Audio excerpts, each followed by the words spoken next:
Dans cette ambiance oppressante de colonisateurs et de colonisés, il fallait se battre, chaque jour, avec de vieilles histoires sur la supériorité de la race.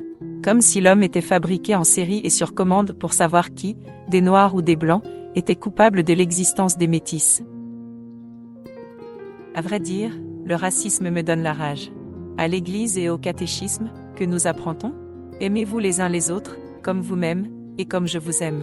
Et qui nous donne l'exemple? En même temps, je refuse de croire que les enfants naissent mauvais, c'est le milieu dans lequel ils grandissent qui peut déformer leur esprit, et leur faire perdre leur innocence. Spectacle désolant de ces femmes blanches, qui dans leur manque total de générosité avaient un besoin féroce de nous montrer leur mépris, même si j'ai fini par réaliser que ce plaisir de blesser cachait une profonde jalousie envers nous, les dites mulâtas, mulâtresses, surtout si nous étions d'un rang social supérieur au leur, ce qui était souvent le cas. Les conflits créés par ce climat malsain étaient purement et simplement odieux à vivre. Quoi qu'il en soit, si leur père avait un peu de sous, les métis n'avaient droit à rien. Dans le meilleur des cas, ils se retrouvaient camionneurs. Quant aux métis, elles échouaient chez une sœur, qui leur apprenait à bien tenir une maison, toujours dans le but de se trouver un homme à servir. Parfois, elles faisaient juste ménage avec des hommes ayant le double de leur âge, malades de la syphilis, un mal méconnu, mais répandu. Pour finir, la société coloniale était constituée de médiocres et d'asservis. Cultiver une sorte d'esclavage, avec une main-d'œuvre peu qualifiée pour que le blanc puisse rester maître et seigneur chez lui. Que dis-je, chez nous, que diable? Enfin, telle était la devise implantée dans l'esprit des indigènes par le colon. Pour des siècles et des siècles, amen. La lutte pour laquelle je me suis engagé, sans m'en rendre compte, était aussi alimentée par le mépris et la mauvaise foi que je rencontrais quotidiennement sur mon chemin. Et, en tant que mère célibataire, j'étais la proie de ces messieurs se prenant pour tels. Mais la distance entre nous était si évidente que, avec ma façon de penser, j'avais peu d'efforts à faire pour garder ma liberté. Durant toute mon enfance, mon adolescence, et aussi dans ma vie de femme, j'ai vécu comme quelqu'un qui n'a pas sa place, et qui vit dans une salle d'attente, peuplée d'inconnus. Parfois agréable, mais toujours avec ce sentiment d'être de passage. Toujours ce vide, un vide que l'on essaie de combler tant bien que mal, comme le drogué en état de manque, je suppose. Une sensation terrible, car je n'ai jamais guéri de ce besoin d'amour qui, je savais, se trouvait derrière le dos noir de ma mère, dans sa chaleur toute africaine et aussi devant la puissance virile que m'inspirait mon père blanc, différent des autres, un grand monsieur autoritaire, qui faiblissait en face de mes caprices d'enfant. À cette époque j'avais 22 ans, une idée très vague des sentiments des hommes.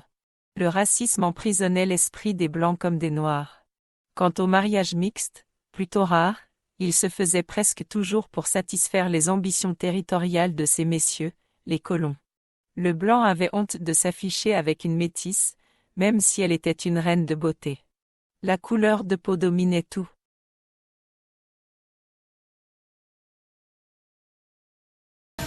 Notre interview est restée gravée dans ma mémoire, comme ma rencontre avec un autre grand leader, Agostinho Neto, le père qui a porté le mouvement populaire de libération de l'Angola.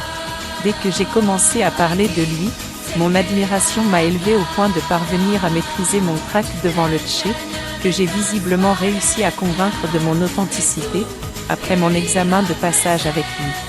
Pendant qu'il répondait à mes questions, préparées avec soin, sur sa vision de l'abolition de l'impérialisme et de l'indépendance des colonies africaines, je savourais cet instant magique tout en mesurant l'ampleur de cet événement dans ma vie. Indiscutablement, le CH avait la beauté de son intelligence. Le génie en liberté.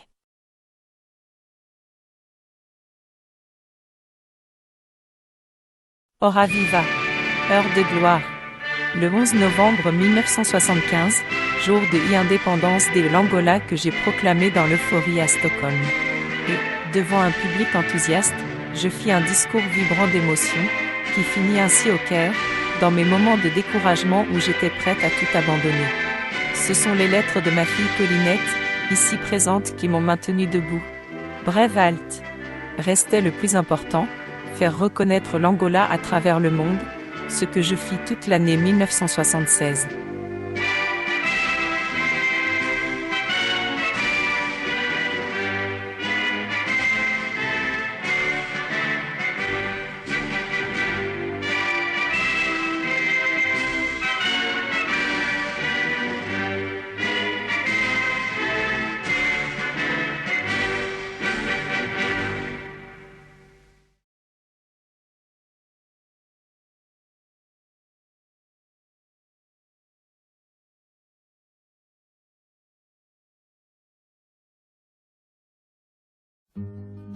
D'où me vient ce surnom de Maria d'Angola?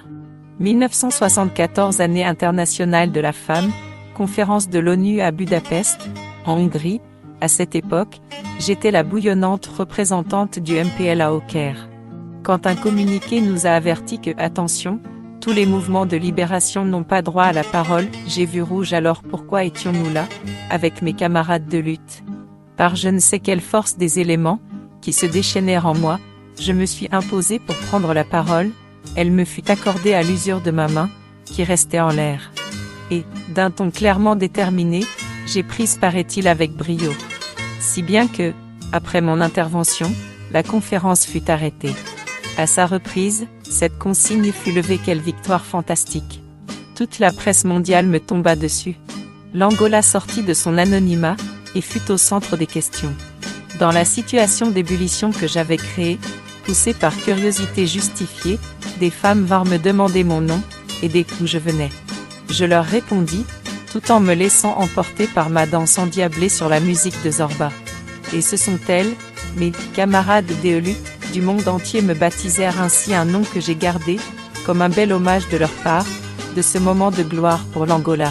Si chaque femme peut se reconnaître en moi, j'ai donc atteint mon but de rassembler la cause des femmes, car une Maria vit en chaque femme, un prénom universel.